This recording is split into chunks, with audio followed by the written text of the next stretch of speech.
uma das verdades mais importantes de toda a Bíblia, que é a gloriosa doutrina da reconciliação. E vou basear esta mensagem na segunda carta de Paulo aos Coríntios, capítulo 5, versos 21, ou melhor, versos 18 a 21. Está escrito o seguinte: ora, tudo provém de Deus, que nos reconciliou consigo mesmo por intermédio de Jesus Cristo e nos deu o ministério da reconciliação. A saber que Deus estava em Cristo reconciliando consigo o mundo, não imputando aos homens as suas transgressões, e nos confiou o ministério da reconciliação. De sorte que somos embaixadores em nome de Cristo, como se Deus exortasse por nosso intermédio. Em nome de Cristo, pois, rogamos que vos reconcilieis com Deus. Aquele que não conheceu o pecado, Deus o fez pecado por nós, para que nele nós fôssemos feito justiça de Deus. E nós, na qualidade de cooperadores com ele, também vos exortamos a que não recebais em vão a graça de Deus, porque ele diz: eu te ouvi no tempo da oportunidade e te socorri no dia da salvação. O que a Bíblia nos ensina com total clareza é que o homem pecou, e o pecado faz separação entre nós e Deus. Deus é luz e não há nele treva nenhuma. Deus é tão puro e santo de olhos que ele não pode contemplar o mal. Então, a grande questão é como o homem que é pecador pode ser reconciliado com o Deus que é santo. Esse texto é um dos textos clássicos da Bíblia para tratar desta verdade gloriosa, a reconciliação. E eu quero destacar no texto 5 verdades importantíssimas para entendermos este assunto, para desfrutarmos desta verdade gloriosa. E a primeira verdade digna de destaque no texto é quem é o autor da reconciliação. O texto responde no versículo 18. Está escrito o seguinte: ora, tudo provém de Deus, que nos reconciliou consigo mesmo. E o versículo 19 diz que, a saber que Deus estava em Cristo reconciliando consigo o mundo. É espantoso isso, porque quando você pensa numa relação bilateral, quem busca reconciliação? É quem errou, é quem falhou, é quem pecou.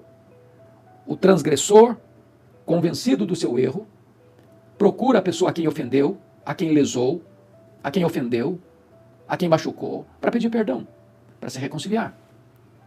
Mas esse texto, de maneira tão surpreendente, nos informa que não é o pecador que procura Deus para se reconciliar com ele. Não somos nós quem tivemos esta iniciativa de buscar reconciliação. Nós, transgressores, pecadores, não tomamos essa iniciativa. Ao contrário, foi o Deus ofendido, o Deus que foi ultrajado pelo nosso pecado, é quem toma a decisão da reconciliação. Paulo diz assim: tudo provém de Deus.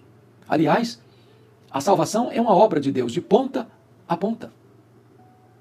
Foi Deus quem planejou a nossa salvação, é Ele quem executa a nossa salvação, e Ele quem consuma a nossa salvação.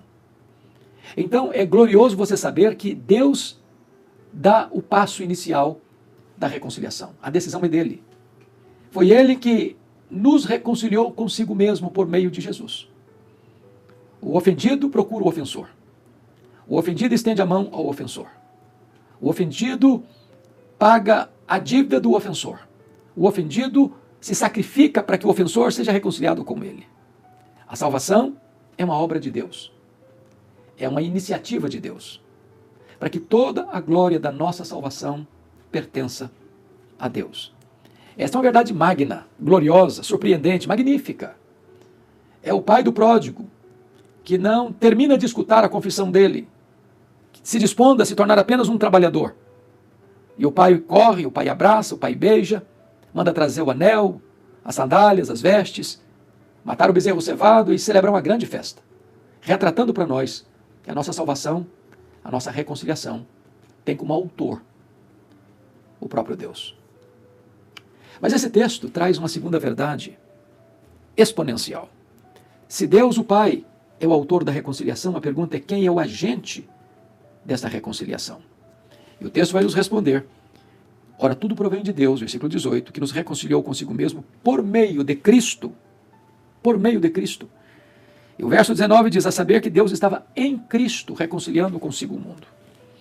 A questão é: como é que Deus, sendo santo, justo, pode reconciliar-se conosco que somos pecadores? Deus não pode simplesmente passar por cima do nosso pecado, passar pano, ignorar, porque Ele mesmo quem disse, Ele não inocentará o culpado. A alma que pecar, essa morrerá, e o salário do pecado é a morte. Como Deus fez então para que nós fôssemos reconciliados? Deus veio por meio do seu Filho, prometido antes da fundação do mundo, prometido ao longo da história, desde o Éden até a chegada do Messias. E ele veio como o mediador, aquele que é o construtor de pontes, aquele que nos tomou pela mão e nos levou ao Pai. É digno de nota que ele não nos reconciliou com Deus por meio de seus ensinos, nem através de seus grandes e portentosos milagres. Ele nos reconciliou com o Pai pelo sangue da sua cruz. Ele assumiu o nosso lugar, ele tomou o nosso lugar como nosso representante e substituto, carregou sobre o seu corpo no madeiro os nossos pecados e morreu a nossa morte. Foi por meio dele que a reconciliação foi possível. Ninguém é reconciliado com Deus porque pratica boas obras ou porque faz caridade ou é generoso com os pobres, dando roupa e comida. Ninguém é reconciliado com Deus porque tem predicados morais, tem beneméritos que devam ser aplaudidos. Ninguém é reconciliado com Deus pela religião. Não é a religião que religa você a Deus, seja ela qual for. Não é qualquer rito sagrado que tem este efeito e esse poder de reconciliar você com Deus. A reconciliação com Deus foi operada por meio de Cristo Jesus. Ele, sendo Deus, se fez homem, sendo rei, se fez servo, sendo soberano, se humilhou, sendo transcendente, se esvaziou, sendo santo, santo, santo, se fez pecado, sendo bendito, se fez maldição. E ali, ele suporta toda a ira de Deus que devia cair sobre nós, e sofre o golpe da lei que devíamos sofrer, satisfaz a justiça divina que nós não conseguimos satisfazer. Como nosso fiador, substituto e representante, ele morre em nosso lugar. Ele é o agente da reconciliação. Mas esse texto vai nos mostrar uma terceira verdade fundamental, essencial. A questão é, em que base? Qual é o fundamento da reconciliação? Como Deus reconciliou-nos com Ele mesmo? O que Deus fez para que nós pudéssemos ser reconciliados com Ele? Em primeiro lugar, há uma espécie de transação na cruz do Calvário. E o texto no verso 19 diz assim: a saber que Deus estava em Cristo reconciliando consigo o mundo, não imputando aos homens as suas transgressões. Imputar é um termo teológico, a doutrina da imputação. Imputar significa colocar na conta de. Quando Deus estava para reconciliar-nos com Ele, por meio de Cristo, Deus não imputou a nós as nossas transgressões. Deus não colocou na nossa conta as nossas transgressões. Deus não colocou em nossa conta a nossa dívida. Você pode perguntar: qual é o tamanho dessa dívida que nós temos com Deus? E a resposta é: a nossa dívida com Deus é impagável. Impagável. Jesus contou uma ilustração do credor incompassivo. O rei acertava a conta com seus súditos e encontra um que lhe deve 10 mil talentos. Não tendo com que pagar, o rei mandou vender seus filhos, e este homem então pediu misericórdia, disse: tem paciência comigo, e o rei resolveu perdoá-lo da estratosférica dívida de 10 mil talentos. Talvez você pergunte: mas o que significa isso? Um talento eram 35 quilos de ouro. 10 mil talentos eram 350 mil quilos de ouro. Naquela época, o salário diário de uma pessoa era um denário. Para uma pessoa ganhando um denário por dia, juntar 10 mil talentos, ele tinha que trabalhar 150 mil anos. Ou seja, Jesus conta uma parábola que também é uma hipérbole. Jesus usa essa cifra tão avantajada, estratosférica, para ressaltar que a nossa dívida com Deus é impagável.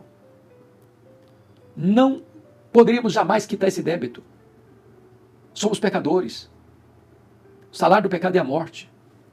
Pecamos por palavras, pecamos por obras, pecamos por omissão, pecamos por pensamentos. Não podemos limpar a nós mesmos.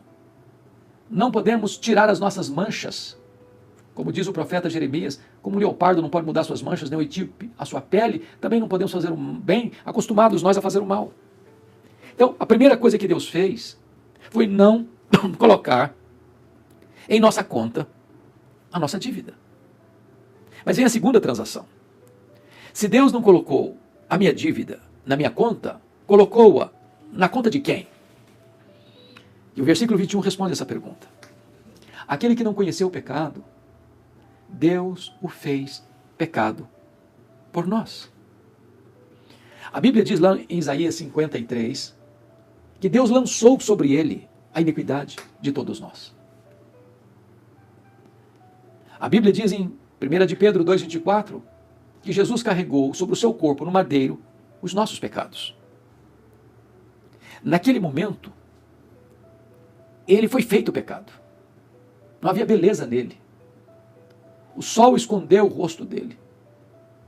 O próprio Pai o desamparou na cruz, quando ele gritou, Deus meu, por que me desamparaste? Naquele momento, ele que, sendo santo, santo, santo, que até os querubins, os serafins cobrem o rosto, foi feito pecado. Por isso a Bíblia diz que agradou ao Pai moê-lo naquela cruz.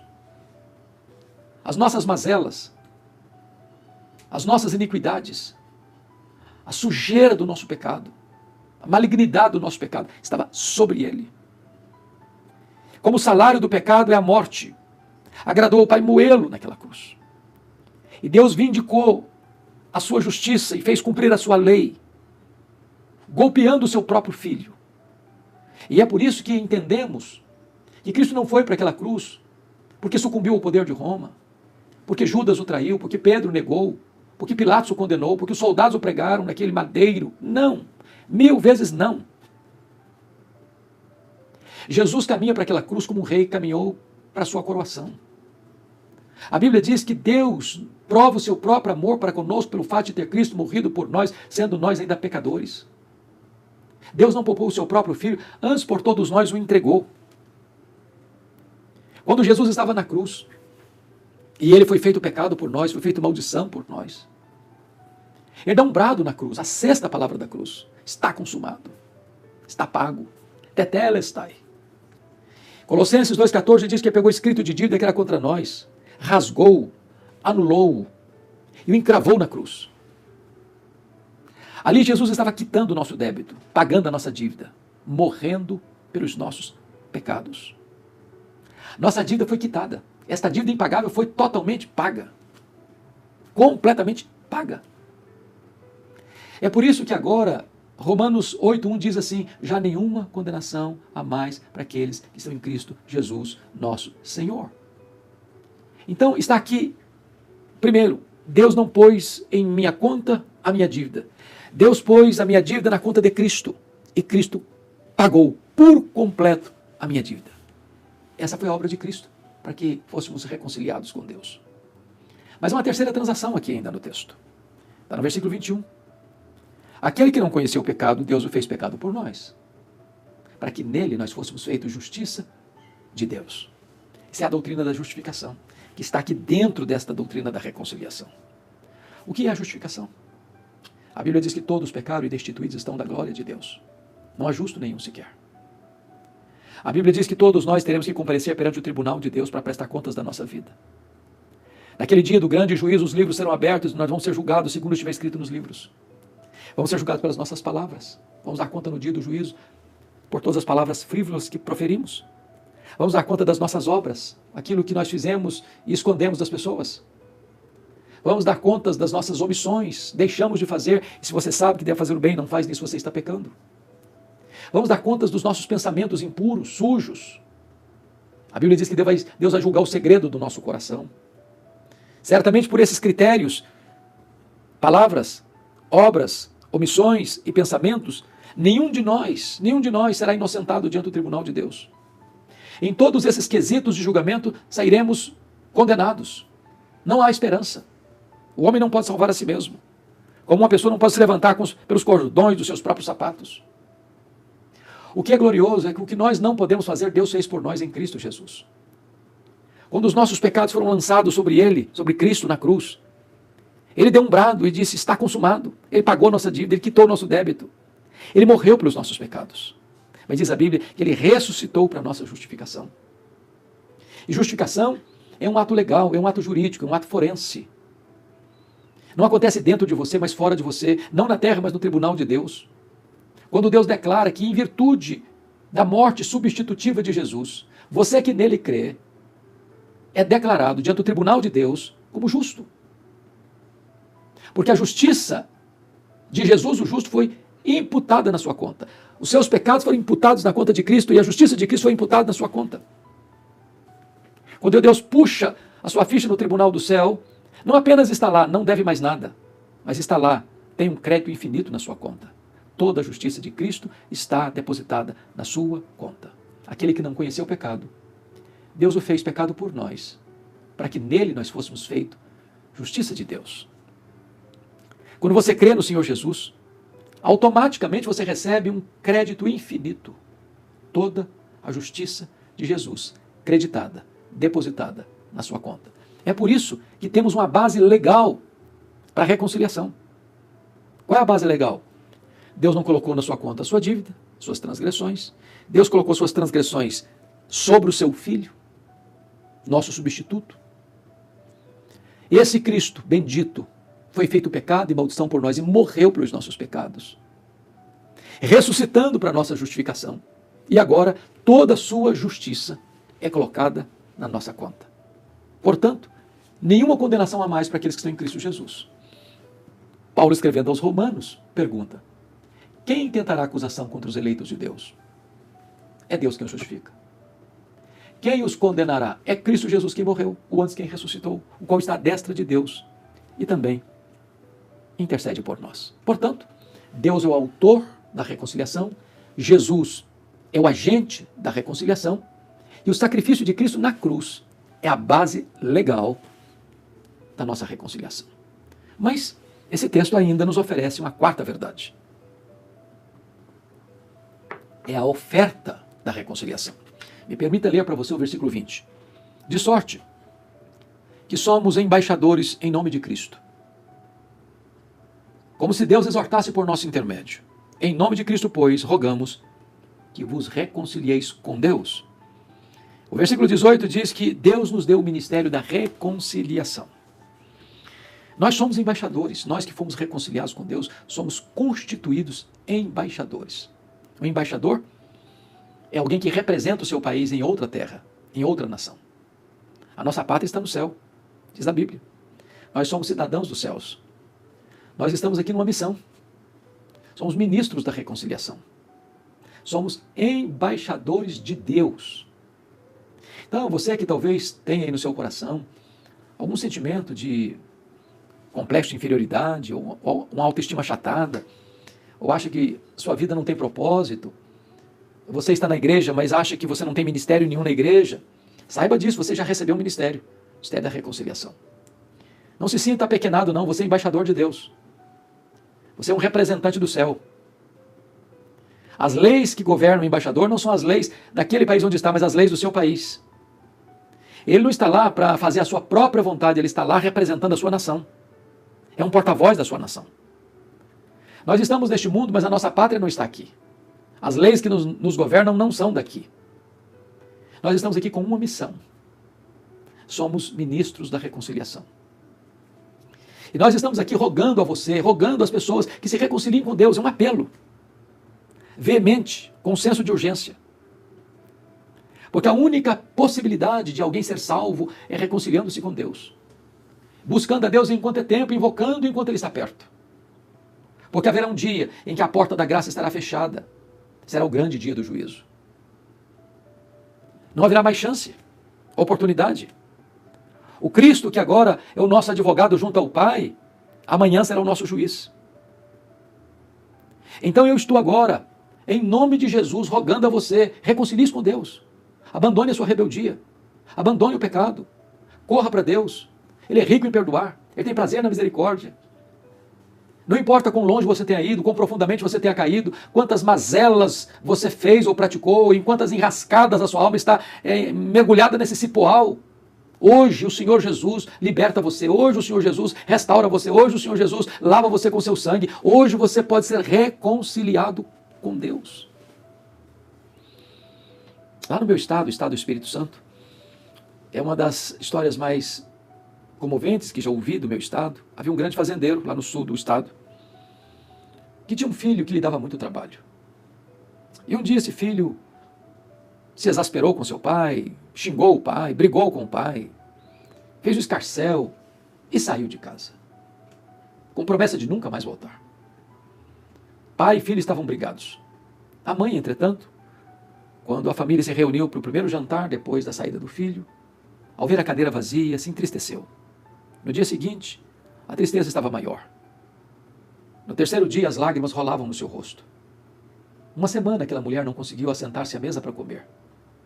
Foi devastada pela tristeza, pela angústia, começou a adoecer. Ficou prostrada de cama. Aquele fazendeiro mandou chamar o médico da família, ele veio e disse: olha, essa mulher não está doente, ela está morrendo de tristeza.